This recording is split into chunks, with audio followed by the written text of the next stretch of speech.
Good morning, sir. This is my report to GD2 Activity 3. So, let's start.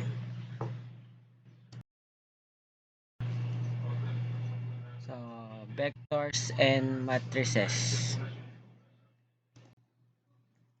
A vector is a mathematical object that represents a quantity that has both magnitude, size, or length, and direction.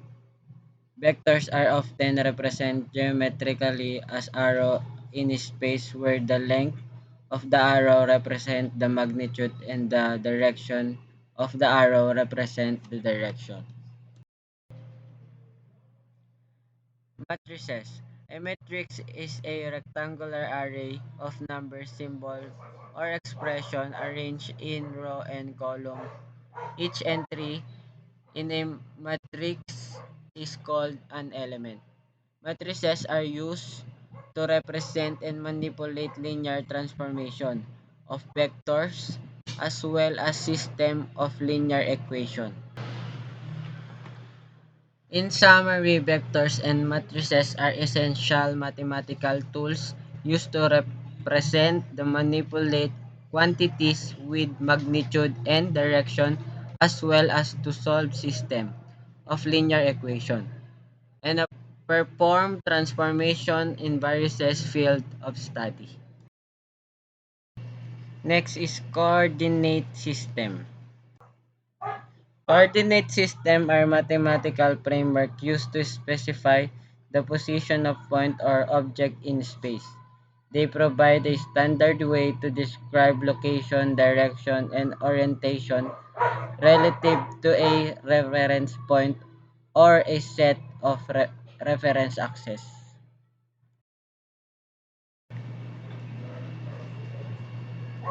There are several types of coordinate system, each study for different application. Here are some common ones. Cartesian coordinate system, polar coordinate system, cylindrical coordinate system, spherical coordinate system.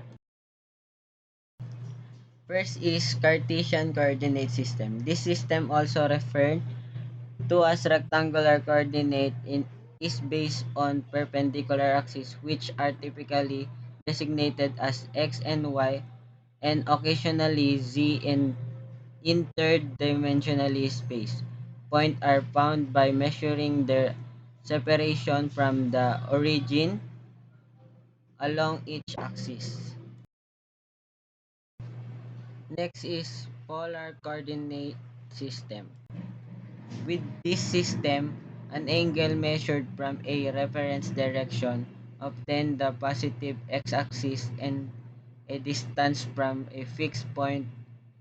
The origin are used to find point. The notation for coordinates or r where denotes the angle and r the distance. Next is cylindrical coordinate system, which an extra z coordinate for three-dimensional space. Polar coordinates are comparable to this. Is the representation of a point of in the xy plane where z is the distance along the z-axis.